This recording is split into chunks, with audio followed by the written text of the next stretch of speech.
Welcome back. Married at First Sight UK, Episode 4, Part 2. Today's the day for our next two couples to tie the knot. Starting with Franky and Marilyse. The nerves are now setting in for Marilyse. She's realising that by the end of the day, she's going to be married. She's going to have a husband. And she's also nervous that her husband doesn't mind that she already has children. So that's a big thing for her. But nevertheless, her boys are right behind her because they want her to find somebody. They want her to be happy. So it looks like thumbs up, all systems go. Mr. Franky. Yep, that's my name for him. Mr. Franky is looking very classy. He rocks up in one of those old silver classic cars, looking like James Bond, Mr. Daniel Craig. Oh yes, this man knows how to wear a suit. And he knows how to make an entrance too. This man was walking very confidently up the aisle. When he got to the top of the aisle, he turned around, gave the thumbs up to the audience, and got a big round of applause. Now that's what I call making an entrance. The guests themselves look very smart. I'm sure there must have been a theme because majority of them were wearing a lovely shade of blue. Marilyse's bridesmaids, I believe they were talking about him, but in a positive way, talking about how dapper he looks and how he looks like he keeps fit. So they were giving him the thumbs up. So that's already a good start. If the bridesmaids like him, then I'm sure they know what Marilyse's ideal man looks like. When Marilyse finally turned up, she was escorted down the aisle by her brother. I still don't know where the mother is though. I'm sure she's in the audience. But anyway, the two of them locked eyes. Yeah, that was a moment. He was happy, and so was she. They both gave each other a warm welcome.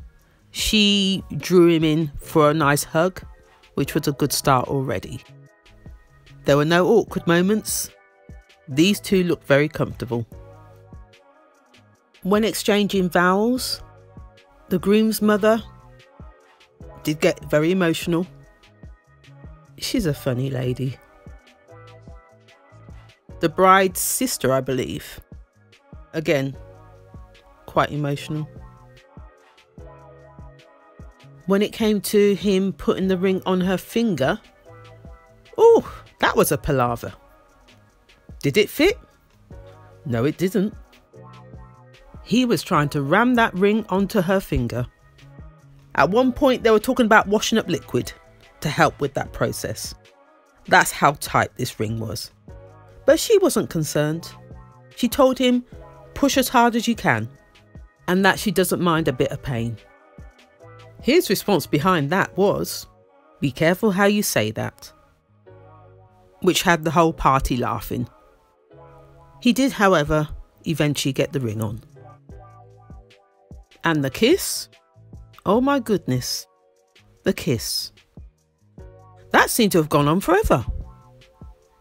Oof, that was a kiss. These two have got off to a good start.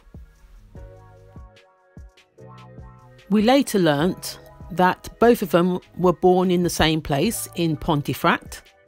And then when he mentioned about now living in Dubai, her face was a picture. She's thinking, how is this going to work? And then on top of that, they started talking about children. She asked whether he had kids and he hasn't. And then when she mentioned having kids of her own, his reaction was, I think kids are ace. And I don't mind a challenge. That definitely put her at ease. Again, Matchmakers. This is looking promising. On to the reception. Ooh. Awkward. I spoke too soon. Everything started off fine until he made his speech. His speech started off on a sour note. If the ground could swallow him up. No one was laughing. The bride's face was one of humiliation. The mother's face was one of embarrassment. The guests were getting uncomfortable. That's how awkward it was. He said something along the lines of, this will be the only 10 minutes that I will have where I won't be interrupted by my wife. Oh yes, that's what he said. And then behind that, he said something about the honeymoon and his wife getting up every morning to make him breakfast. And then he started to describe how he liked his eggs. Oh no, darling. No. He was talking to her like she was his skivvy. He went and put his foot in it. But he then soon recovered and ended his speech on a more romantic note. They then went on to have their first dance, which was very romantic. It was a very joyous occasion. The reception ended off nicely without a hitch. But, Mr. Franky, we're going to have a look at how we say things, how we put things across, and what is acceptable. Your bluntness is going to get you into some real trouble. He was, however, courteous when carrying her over the threshold of the hotel bedroom door. On to our next wedding, of Amy and Josh. As you already know, my feelings about this wedding, it's a disaster waiting to happen. Anyway, so the groom has started off with cold feet. Oh yes, cold feet. We knew this would happen, but he's trying his hardest to throw those doubts away with the help of his best man. The last thing he said to the camera before leaving the hotel was, I'm ready to get married. Is she ready for me? Ugh. With that cheesy grin on his face. In the words of John McEnroe, you cannot be serious. I'm feeling sorry for the poor girl. She hasn't got a clue what she's letting herself in for. Moving on to Amy. Her day hasn't started too well. The hotel has no water. The water system is not working. Now, what bride would want to be in that position on her wedding day? Poor girl. Now her anxiety is running high because she's running late. While she was busy getting her makeup done, one of her friends asked her the question whether age mattered to her. And her answer was, as long as he's an old soul, 28's the youngest she'd go. Oh, this is not looking good. Fast forward to Josh. As he was walking towards the aisle, his thoughts were all over the place. The words he used were, I'm shitting myself, and that the whole thing is overwhelming. But at the end of that, he said, I've completed the single life. I'm now 100% in. Do you believe him? When he did reach the top of the aisle and turn around to the guests, he smiled, but not much else. No words came out of his mouth. That is nerves. He's standing there shaking. He's trembling. He's overthinking. The whole 9 yards. His head is scattered. The longer he is having to stand there, the more overthinking he is doing, the more nervous he is getting. This wedding ended up being an hour and a half late.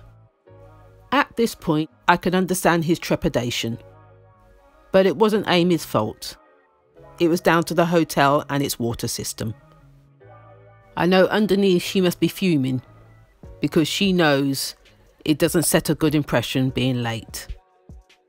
So Amy finally turns up. She walks herself down the aisle. When she finally reaches Josh, she apologises for her lateness. Not sure he believes her. But anyway, he's happy with what's before him. A nice brunette, pretty face, curvy. All that he wished for. But, as you know, there's always a but. The thought that ran in his head at that time was, there's the thought of getting married, and then there's actually getting married. Now, this is real. And then behind that, he said, oh my God, what the F am I doing? Yep, exactly what he said. He looked petrified. This guy hasn't got a clue whether he's coming or going.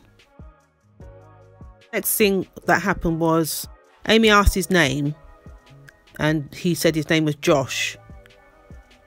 And it just so happens one of her friends predicted that his name would be Josh and he'd be wearing a blue suit.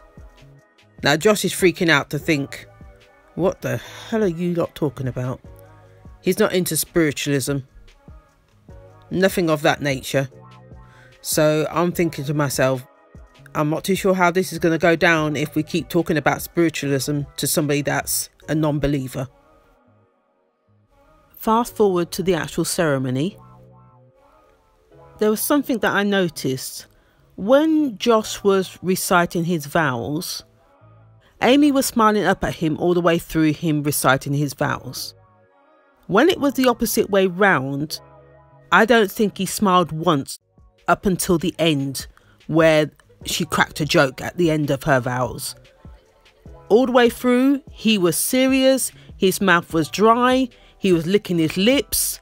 Oh, that tells me this guy is not in it. He's not 100% into this. And when it came to the kiss at the end, he went in for the cheek. That tells me everything I need to know. When speaking into the camera straight after the ceremony, one of the first things he said was, I think Amy's into me. She's a beautiful girl, but I'm not into all this spiritual stuff. But not once did he say he was into her. And then he finished off by saying that if he doesn't connect with her on the spiritual side of her personality, I don't think this is going to work. Woo! And when they were getting their photographs taken, Amy asked him his age at that time, and he said he was 26. And the look of horror in her face, shock. She doesn't want to deal with somebody that's 26 years old. In her head, she knows he's not ready for marriage. And then on top of that, the photographer asked him to give her a kiss. And he said, oh, no, we'll save that for later. You could see that she was embarrassed by his answer. He didn't kiss her at the altar, nor did he kiss her in front of the photographer. This is for the photographs, you know, wedding photos. That tells me everything I need to know. This guy is a joke. When it came to the reception, oh, to be honest, there's not much I can say about the reception. It was flat. It was awkward. The guests looked awkward. He looked awkward. When they were chatting at the top table, the two of them, they looked as though they didn't have much in common, except for she had an attraction to him. But I'm not too sure he had an attraction to her. And he just looked uncomfortable in his seat, squirming in his seat. Oh, it was a mess. And then when it came to going back to the hotel, he didn't carry her over the threshold. Oh, I give up. I'm done. So we come to the end of this episode. If you like what you've heard, please like, comment and subscribe, and I'll see you next time.